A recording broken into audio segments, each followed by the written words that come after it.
C'est bon? Parfait. Chers amis, bonjour à tous et à toutes. Nous allons commencer Bezat Hashem ensemble une petite demi-heure d'études sur la paracha de la semaine, paracha de Vayeshev. Et bien sûr, nous avons Bezat Hashem demain aussi une paracha exceptionnelle qui est la paracha de Hanouka. Nous allons sortir deux Sifrei Torah Shabbat. Le premier, c'est celui de la semaine, c'est-à-dire Vayeshev. Et dans le deuxième Sefer, qui sera celui du Maftir, nous lirons la paracha de Nassau, qui est l'inauguration du tabernacle par les 12 chefs de tribu qui représentent leur tribu et qui vont amener un korban inaugural, ce qu'on appelle en hébreu Chanoukat HaMizbeach, l'inauguration du Mizbeach. L'inauguration du Mizbeach qui veut dire aussi inauguration de sa personne, inauguration de la maison de Dieu au sein du peuple d'Israël, la maison de Kadosh Baruch Hu, qui s'appelle le Mishkan et qui va s'appeler plus tard le Beth Hamikdash. Et pour le moment, on va essayer de parler de cette paracha de Vayeshev, qui est une paracha extrêmement difficile au niveau de l'histoire. Une histoire terrible qui va se passer. Il va s'installer une haine entre les frères, entre Yosef, ses frères. Yaakov Avinu va vivre un moment très difficile. Qu'est-ce que nous voyons? Il y a marqué Vaïchev Yaakov Beretz Moguer et Beretz Canaan. Yaakov Avinu va s'installer en terre de son père, en terre de Canaan. Et qu'est-ce que nous dit Rashi? Vaïchev, ça veut dire il s'est installé, il a baissé, on va dire, la garde, et ensuite il a commencé à se détendre un petit peu de la vie, des difficultés qu'il a pu vivre depuis sa naissance et jusqu'à son arrivée en Eretz Israël. Et Rachid nous dit qu'un juif n'a pas le droit de se détendre, un juif n'a pas le droit de se laisser aller. Pourquoi? Parce qu'un juif, il est toujours en mouvement. Un juif, c'est quelqu'un qui est toujours dans le combat contre les tzara'as, le combat contre les mauvais penchants, le combat contre les valeurs étrangères qui peuvent l'assimiler et éteindre la flamme qui est en lui, qui s'appelle un neshama. Il ne peut rester inactif. Il ne peut Vayeshev Yaakov. Il ne peut justement rester en léthargie ou se dire maintenant je vais prendre ma retraite. Est-ce qu'une retraite existe dans la Torah? Est-ce que le fait de, est-ce que des vacances existent dans la Torah? Pas du tout. Il n'y a pas de vacances dans la Torah. Il n'y a pas de vacances pour être juif ou pour le redevenir. Il n'y a pas non plus une retraite pour être juif ou pour ne plus l'être. Pourquoi? Parce que Kiem Chayenu Ve'olech Yamenu, c'est notre vie et c'est notre longue vie. Toute la journée, on s'attelle à travailler. Toute la journée, on s'attelle à être meilleur. Voilà pourquoi Rachid nous dit Ratsa la shevet beshalva, bekatsaf alav rigzo shel Yosef. Il a voulu s'installer tranquillement dans la maison de son père en disant maintenant, je me suis débarrassé du problème de Lavan, et ça aussi, je me suis débarrassé. Maintenant, je suis tranquille chez moi en Eretz Israël, tout va bien, je suis dans la maison de mon père, je ne suis pas loin de mon père, je suis bien, il n'y a plus Lavan, il n'y a plus Esav, je me laisse aller. Hachem nous dit non. Ce n'est pas parce que tu as gagné des combats précédents contre les Sahara que tu vas gagner les combats de demain. Les combats de demain se gagnent parce qu'aujourd'hui, on reste en éveil. Parce qu'aujourd'hui, on travaille. Parce qu'aujourd'hui, on ne baisse pas sa garde. Parce qu'aujourd'hui, on est toujours sur le qui-vive. Et que le mot Vayeshev ici pose problème. Comment peut-on nous laisser aller? La chevette, c'est pas s'asseoir. C'est quelqu'un qui se dit maintenant, il chou, va date. Si je veux m'apaiser, je veux me détendre, je veux me laisser aller un petit peu.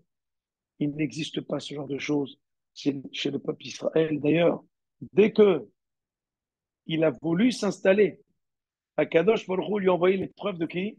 De Yosef. C'est quoi l'épreuve de Yosef? C'est qu'il va être vendu par ses frères. Et là, à ce moment-là, il va repartir sur une troisième grosse épreuve de sa vie.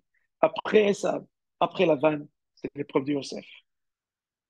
Pour montrer que le juif ne peut se laisser aller, n'a pas le droit de se dire maintenant, je peux m'arrêter, j'ai assez étudié, j'ai assez fait d'efforts, j'ai assez fait de bien, j'ai assez prié. Maintenant, il est temps de s'arrêter. Pas du tout. Au contraire, plus les années passent et plus on prend conscience de l'importance des actions qu'on a faites, qu'on a accomplies durant toute son existence par l'expérience, par la sagesse, par l'intelligence grandissante au fur et à mesure des années et par la hirat shamaim qu'on a développé à travers les épreuves passées et à travers les combats qu'on a menés dans notre vie et à travers les expériences de nos échecs. et le renforcement et l'encouragement et la motivation de nos réussites. C'est pour cela que nous dit la Torah juste après ce verset. Ele toldot Yaakov, Yosef. Voici les générations de Yaakov, Yosef.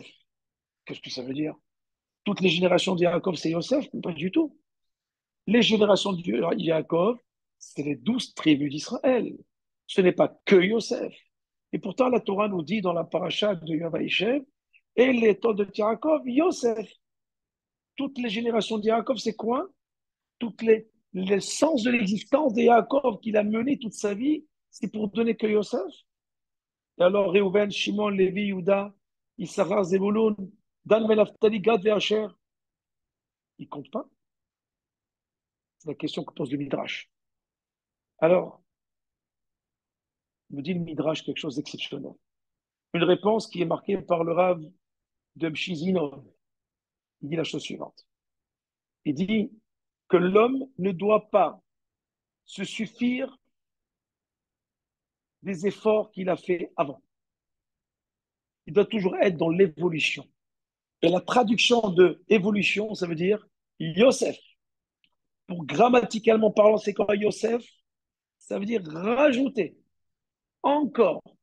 Lorsque Rachel a eu Yosef, pourquoi l'a-t-elle appelé Yosef? Pour qu'Hachem lui rajoute un autre enfant. Yosef li Hachem ben Acher. Qu'Akadosh Baruch Hu me rajoute un autre enfant. C'est pour ça qu'elle a appelé Yosef. Ça vient du verbe léosif, od ve od. Rajouter encore et encore.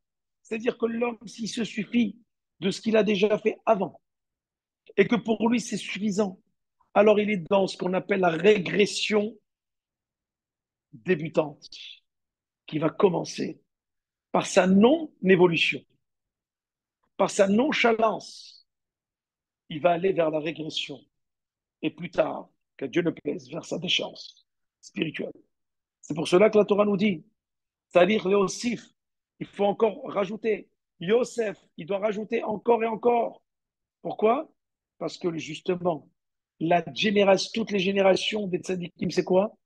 C'est Torah, mitzvot, Maasim tovim. C'est cela, justement, leur héritage. Ce qu'ils laisseront, leur richesse, qu'ils laisseront à leurs enfants, c'est Torah, mitzvot, Maasim tovim. Voilà pourquoi il y a marqué. Elle est Toldot Yaakov, Yosef.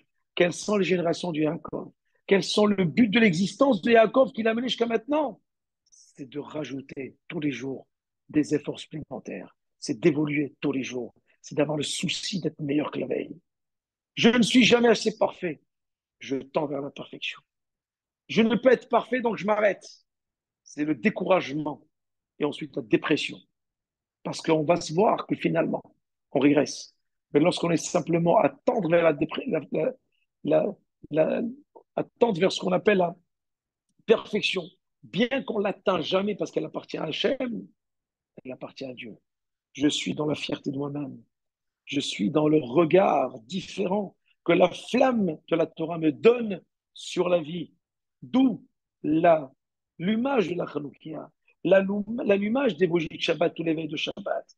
Cette flamme, cette lumière va me donner un autre regard sur la vie, va me donner un nouveau départ et un regard sur la vie, qui va me permettre de regarder entre les lignes, regarder entre mes expériences et ma vie. C'est ce que je dois faire pour être encore meilleur demain, pour encore être meilleur encore la semaine prochaine, de Shabbat en Shabbat et de Hanouka en Hanouka. Bien entendu qu'il a eu d'autres enfants. Et bien sûr, il a eu d'autres enfants. Nous dit le Midrash, le Rav de Varka nous dit la chose suivante. Bien sûr qu'il a eu d'autres enfants, mais il en avait un qui était brillant dans son comportement. Pourquoi? Parce que ma frine ali dekar, mais Mariaotem, elle était banim. Mon chiachotam bidivre moussar, parce qu'il y avait Yosef qui était là, qui regardait chaque fait et geste de ses frères et qui les grondait lorsqu'ils faisaient des choses qui n'étaient pas bien. Il leur parlait, il les encourageait. Pourquoi? Parce qu'il accomplissait le verset qui disait Tamim tiye imachem elokecha. Tamim, ça veut dire sois naïf avec Hachem, sois toujours à avancer, aide les autres à avancer. Mais le problème, c'est que les frères vont le prendre très très mal. Pourquoi? Parce que les frères vont dire mais pourquoi, pour qui tu te prends? pour nous donner des leçons. Pour qui tu te prends pour penser que tu es supérieur à nous, alors que finalement Yosef faisait que avec une intention qui soit meilleure. C'est pour cela que lorsqu'on dit Ochiyah, Tochiyah, et Amitecha, Velotissa la quand on te dit, il faut que tu encourages ton ami, tu fasses des reproches à ton ami pour qu'il soit meilleur, lorsqu'il fait quelque chose qui n'est pas bon, tu dois le reprendre, pour le faire avec égard, avec diplomatie, avec politesse et correction, en gardant cette humilité devant l'autre, afin qu'il puisse accepter le reproche avec amour et en profiter pour être meilleur. Voilà pourquoi il y a marqué dans la paracha, qui ben zekonim hulo. C'est quoi zekonim? C'était son fils, son bâton de vieillesse. Zekonim, c'est quand on voit zekonim, ça veut dire que finalement quoi? Zekonim, ça fait zayin, kuf, nun, yud, mem. Ça veut dire qu'il a étudié tous ces sujets de Gemara avec lui. Toute cette Torah, il a étudié avec lui laquelle? Il a étudié Zraïm, c'est Zaïm. Le Kouf, c'est Kadashim. Le Nun, c'est Nashim. Le Yud, c'est Yeshuot, qui veut dire la Gemara Nezikin. Et ensuite, le même de Zikonim, c'est Moed. Moed, ça veut dire tout ce qui concerne justement les fêtes. Les Shisha, Sidre, Mishnah, il a étudié avec lui. C'est-à-dire que finalement, c'était pas son bâton de vieillesse pour lui donner plus d'égards que d'autres. C'est parce qu'il étudiait plus avec Yosef qu'avec les autres enfants qui, eux, s'étaient éloignés un peu du père pour aller vaquer à leurs préoccupations matérielles. On voit ici que Yosef Hatzadik, dans toute sa vie, il ne voulait qu'évoluer, évoluer, avancer, en faisant abstraction du matériel. Donc, dès que le regard qu'il avait sur ses frères était un regard qui était, on va dire, entre guillemets, de reproche. Pourquoi faites-vous ci? Pourquoi faites-vous ça? Vous n'avez pas le droit de faire ci, ni cela. Mais cela a été pris très mal par ses frères. Et lorsqu'il a fait ces deux rêves qu'il a racontés à ses frères, à savoir le rêve de la lune, le soleil et les 11 étoiles qui se prosternent devant lui, et l'une des épis de blé, ces bottes de blé, les 11 qui se prosternent devant lui, même, ils ont été jaloux de lui, mais même son père, Vaïgarbo Aviv, s'est énervé contre lui, alors qu'il savait très très bien que les rêves qu'il faisait allaient s'accomplir. Il le savait, Yaakov. Il y a marqué Aviv, Shamar et Adavar. Aviv, Shamar et Adavar. C'est quoi Shamar et Adavar? Ça veut dire qu'il attendait sa réalisation. Il attendait la réalisation de ses rêves. Il savait qu'un jour ou l'autre, il ne savait pas quand ni comment, mais il savait que ses rêves allaient se réaliser. C'est cela le verbe Shamar et Adavar. Il attendait leur réalisation. Et pourquoi les a grondés? C'est pour ne pas qu'il y ait d'animosité avec les autres frères, disant comment est-ce que moi et ta mère, on va venir se prosterner devant toi? Effectivement, ce qui va se passer plus tard, lorsqu'il va devenir vice-roi, tout le monde va se prosterner devant lui.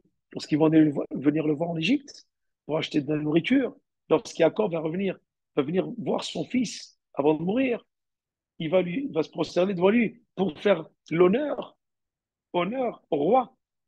Que devant un roi, tout le monde doit se prosterner d'une certaine manière pour respecter le roi de l'endroit dans lequel nous nous trouvons et nous habitons.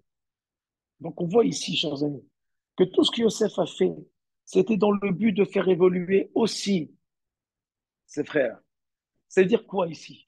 Nous avons un mouvement de masse, nous avons une dynamique de groupe qui s'appelle les 11 frères. Et voilà, nous avons les 11 frères. Si nous avons, par exemple, dans la vie, nous avons des personnes qui veulent faire des bêtises, qui veulent avancer, qui ne veulent pas avancer dans la Torah, et qui veulent avancer simplement dans leurs bêtises, dans des choses totalement hors la loi de la Torah, alors il faut qu'il y en ait un de Yosef parmi eux pour les enlever de là, pour les ramener vers le haut, pour leur dire attention, là, on dépasse les bornes, là, on exagère, là, il faut s'arrêter.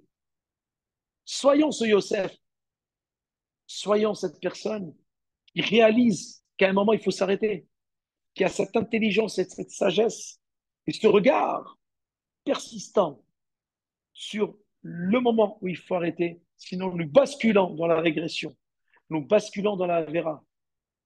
C'est des mouvements de masse qui peuvent se passer dans une société, dans une communauté, dans une école, dans une classe, dans une famille.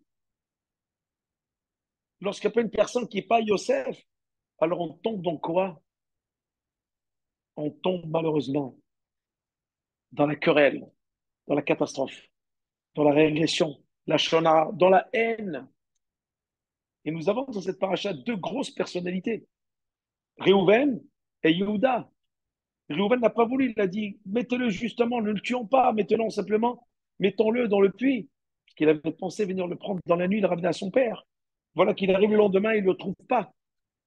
Yehuda avait dit, vendons-le, ne le tuons pas. Il a compris qu'il dépassait les bornes. Mais ils n'ont pas voulu écouter Yosef. Ils n'ont pas voulu écouter ces reproches-là qui étaient faits pour donner un peu plus d'importance à ses frères, leur dire, je suis fier de vous, mais je veux que vous soyez encore meilleurs. Je vous aime, donc je veux que vous soyez meilleurs. Mais lorsqu'on prend un reproche pour quelque chose de négatif, alors à ce moment-là, ça peut se terminer par coup de la haine et qu'on n'a pas compris comment il fallait regarder la Torah. On n'a pas compris comment il fallait aborder la Torah. Voilà pourquoi, chers amis, nous sommes tombés dans une catastrophe qui s'appelle la vente de Yosef. Et lorsqu'on va cette vente Yosef, comment elle va se passer? Elle va se passer d'une manière assez bizarre. Au début, on veut le tuer. Il y a marqué Baal al-Halamot al-Lazeba. Il y a marqué Lechu venahargeu, venashlicheu behadaborot. Venons, tuons-le et jetons-le dans un puits. Qu'est-ce qu'ils ont fait? Réhouven leur dit, mais mettez-le simplement dans le puits, attachons-le. Réfléchissons un petit peu d'abord à ce que nous allons faire. Prenons le temps de la réflexion. Réhouven, prenons le temps de la réflexion. Ne faisons pas les choses à chaud. Voilà, il y a une personne qui vient dire, attends, attends, stop, nous allons faire quelque chose de grave. Attention. Et une fois que les Madianites vont arriver, une fois que les marchands ambulants vont passer les Ismaélites, ils vont dire, tiens, vendons-le. Yehuda, ne le tuons pas. On commence à réfléchir. On commence à se dire, on a dépassé les bornes. Mais le problème, c'est qu'ils vont le vendre. Et en le vendant, cette punition va tomber plus tard sur les 10 tzadikim qu'on appelle en hébreu Asara Haoge Malchut. Les 10 tzadikim qui vont être assassinés par l'empereur romain durant la destruction du deuxième temple. Pourquoi? Pour pardonner la faute des 10 frères qui ont vendu leurs frères. Parce que Binyamin ne faisait pas partie du complot. C'était les 10 contre Yosef. Et le 11e était avec son père, il était trop jeune.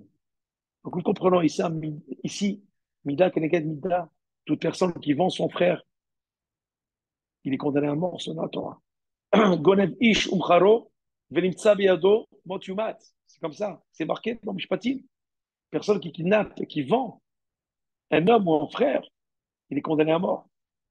Donc nous voyons ici que les conséquences d'un tel acte, les conséquences, on ne les mesure pas, on est simplement sur le moment.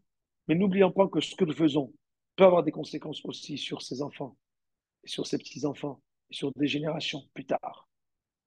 Ne soyons pas égoïstes. Pensons aussi à nos descendants, que tout ce que nous faisons, Maase Avot, Siman Labanim, les actions de nos pères, des pères, sont un signe pour nos enfants. Alors, bien entendu, Yosef Hatzadik, on voit que lorsqu'Yrouven, pardon, va arriver devant le puits, et qu'il ne va pas trouver son frère qui voulait ramener à son père pour être pardonné d'une certaine faute qu'il avait fait contre lui, qu'est-ce qu'il dit? Il dit quelque chose d'extraordinaire. Il dit, Hayeled enenu. L'enfant n'est plus là. C'est Réhouven qui pleure. L'enfant n'est plus là.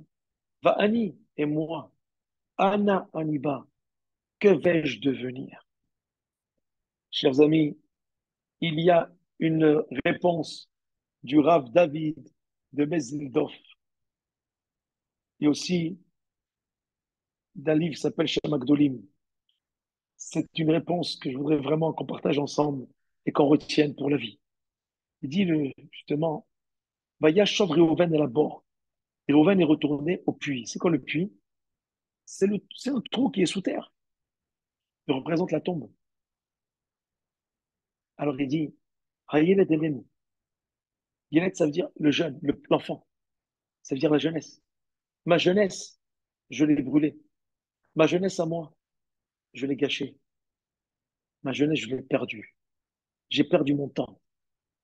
Va Annie et moi, qu'est-ce que je vais devenir? Où je vais aller? Il est devant le puits qui représente la tombe. Il regarde le puits et dit, ma jeunesse, je l'ai perdue. Et moi, aujourd'hui, qu'est-ce que je dois faire de ma vie? Parce que ma fin, elle est là. Elle est dans le puits. Comment dois-je réagir? Nous sommes jeunes. La jeunesse, n'est pas simplement dans l'âge, chers amis. Ne pensons pas que lorsque je dis jeune, ça veut dire quelqu'un qui a 15 ans ou 20 ans. Pas du tout. On peut avoir 80 ans et être très jeune parce qu'on est en pleine étude. C'est la jeunesse de l'esprit, la jeunesse de la découverte, de la curiosité intellectuelle, la jeunesse de celui qui veut approfondir l'étude pour aller au fond des choses, pour comprendre le sens de sa vie, son existence, de sa place dans le temps et dans l'espace. Et pour cela, on n'a pas le droit de perdre ce temps-là. On n'a pas le droit de se dire, eh ben, j'ai pas besoin de faire Yosef, de rajouter, je vais rester ce que je suis. Non. Toute la vie d'Israël, toute génération, c'est quoi? C'est Yosef, c'est que cela. Ma vie, elle est là que pour cela. Réhouven, lorsqu'il voit que son frère n'est plus là, il dit, mais qu'est-ce qu'on va devenir, moi et mes frères? Pour être tombé si bas avant son frère, mais qu'est-ce qui nous arrive? Nous sommes tombés très bas. Et maintenant que on a fait une avéra, on va être entraîné à faire une autre. Laquelle? C'est de mentir à notre père. Obligé. Ils ont commencé une avéra, ça engendre une autre avéra. Mitzvah goret mitzvah, de avera goret avera. Donc on est obligé maintenant de mentir à notre père, de faire rentrer notre père pendant des années dans un deuil, de le voir souffrir pendant des années à cause de notre bêtise à nous, qu'on n'a pas su être des Yosef, on n'a pas su être à l'écoute de notre père, à étudier avec lui, et on n'a pas su aussi être à l'écoute de notre frère, que finalement, c'est pas qu'il nous aime, il nous aime pas malheureusement, mais simplement parce que il a voulu qu'on soit meilleur. C'est dans cet esprit qu'il nous donnait des messages. Mais malgré tout, je voudrais relever quelque chose d'important. Tout cela s'est passé pourquoi? Parce qu'un enfant, ça reste un enfant. Quand on est 60 ou 80 ans, on est toujours le fils ou la fille de notre père et de notre mère. Vos enfants, même s'ils ont 60 ans, resteront vos petits bébés. Ce qu'il y a à retenir, chers amis, c'est que Yaakov a fait une petite erreur dont il a reconnu. C'est une certaine préférence entre Yosef par rapport aux autres frères. Vera Salo Ketonet Passim. Il lui a préparé une tunique multicolore à lui, mais pas aux autres. Il lui a offert à lui. Bien sûr, il avait toutes les raisons de le faire. Parce qu'il était proche de lui, son bâton de vieillesse, il étudiait avec lui. Mais faire des préférences entre un enfant et un autre, comparer un enfant à un autre enfant, c'est un échec pédagogique terrible et catastrophique. Faire en sorte de parler d'un enfant d'une manière à un autre enfant d'une autre manière, c'est un échec total. C'est une catastrophe qui va poursuivre l'enfant jusqu'à sa dernier souffle. On est en train de lui enlever de l'affection. On est en train de lui enlever une place qui plus tard, il va sentir ce manque et avoir une vie qui ne sera pas peut-être celle qu'il aurait souhaité avoir. Pourquoi? Parce qu'on n'a pas su adapter un langage sans comparer. On n'a pas su être fiers des uns et des autres de la même manière. On n'a pas su parler à tel enfant et à tel enfant parce que n'est pas comme l'autre. Chaque enfant est différent, mais que chaque enfant est important. Chers amis, Yaakov Avinu avait toutes les raisons de faire cela. Salaud qui est honnête passif, ça veut dire quoi? Ça veut dire qu'il a donné, qui est honnête passif, ça veut dire une tunique extraordinaire. Mais les autres enfants ont vu cela, ils ont vu déjà qu'il y avait une différence. Ça veut dire que lorsque je suis dans un endroit, quel que soit l'endroit, quelles que soient les personnes, Tzadik, Racham, par Racham, Chacun a un niveau intellectuel différent. Chacun est différent de l'autre. Tout ce que j'ai à faire, moi, c'est à essayer de faire progresser les uns et les autres avec leurs défauts et avec leurs qualités. Et je n'ai pas le droit de dire, toi, tu n'y arriveras pas. Toi, tu comprends rien. Lui, il est meilleur. Lui, je vais prendre à étudier, je vais l'aider plus que toi, parce que lui, il comprend plus vite. C'est shalom. Tout le monde a le droit à l'étude. Tout le monde a le droit d'avoir son enseignement. Yosef, tout le monde a le droit d'être un Yosef. C'est pour cela, d'ailleurs, que Yosef va s'appeler Yosef Hatzadik et non pas les autres frères. Parce qu'il a su le devenir par la force de son travail, par la force de ses efforts, par la force de ses efforts permanents, tous les jours, en se disant que demain, ça sera meilleur et que demain, après-demain, je dois faire encore mieux. Pourquoi? Parce que malheureusement, lorsque j'essaye de ne pas aller trop vite, j'essaye de me reposer, lorsque j'essaie de me dire maintenant, Esav et Lavan, c'est terminé, je peux baisser ma garde, je peux me laisser tranquille. Lorsqu'on baisse sa garde, c'est à ce moment-là, malheureusement, où le Satan arrive et nous attaque. Voilà pourquoi, chers amis, en ce Shabbat et Hanouka, nous devons réinaugurer notre vie. Hanouka, c'est inauguration, et ça veut dire aussi Chinour, éducation. On doit réinaugurer notre vie en s'éduquant autrement, avec le regard et la flamme d'éclairage de la Hanoukia, doublé de l'éclairage du bougie de Shabbat ce soir, et d'essayer de s'éclairer de cela pour aller de l'avant et pour être un Yosef, celui qui veut toujours rajouter aux permanences tous les jours, et qu'on soit toujours non seulement dans la clarté des choses, mais on essaie aussi d'éclairer l'autre, comme Yosef l'a fait avec ses frères, à éclairer. Et soyons assez intelligents que lorsque quelqu'un veut nous éclairer, au lieu d'être vexé ou jaloux, remercions-le. Qu'Hachem l'a mis sur votre route pour pouvoir vous donner cette information qui va vous permettre de faire avancer votre vie, faire avancer votre réflexion, votre étude. Et c'est de cette manière qu'on peut réussir, chers amis, dans tous les domaines. C'est parce qu'on a l'intelligence et l'humilité d'avoir véritablement ce qu'on appelle un regard nouveau. Pas se dire, ça y est, je suis assez fort. Pas du tout. Ça y est, je suis assez vieux, j'ai tout étudié. Non, on peut toujours inaugurer sa vie. Simplement, avoir l'humilité. Et c'est extraordinaire. Parce que plus on avance en se disant qu'on a des choses à découvrir, plus on reste jeune. Alors, comme le dirait Rouven, Ayeled Enenu, où est ma jeunesse? Ne gâchons pas notre jeunesse d'esprit et intellectuelle et d'études. Parce que c'est celle-ci qui va nous donner un éclairage dans notre vie, qui va nous éclairer, éclairer ceux qui nous sont proches, éclairer le monde. Surtout, apporter cet éclairage à nos enfants et aux petits-enfants, à la terre d'Israël, qu'Hachem protège nos soldats dans leur combat contre le mal, contre les ténèbres et l'obscurantisme. Hachem ramène les otages, Hachem, très vite à leur demeure, qu'ils puissent profiter de cette lumière de liberté et de paix familiale. Et Hachem, Hachem protège Israël, l'État d'Israël, le peuple d'Israël où qu'il soit, et toutes les nations qui l'accompagnent pour aller vers cette vérité et cette lumière qui va faire tellement de bien à ce monde de ténèbres, d'obscurantisme et d'obscurité. Ça fera tellement de bien à tout le monde. Mais j'espère, Bezat Hashem, que les peuples du monde réaliseront qu'ils sont dans le noir à partir de ce moment-là. Ils viendront vite vers le bien, puisque nous sommes disposés à leur apporter. Bezat Hashem. Mais avant d'apporter la lumière à l'autre, éclairons-nous d'abord soi-même et nos proches, Bezrat Hashem, pour pouvoir éclairer le monde et avoir cette paix que nous attendons de Biash Mashiach Kenu et Bina Bet Hamikdash. Amen, amen. Shabbat Shalom et Chanukah Sameach à tous.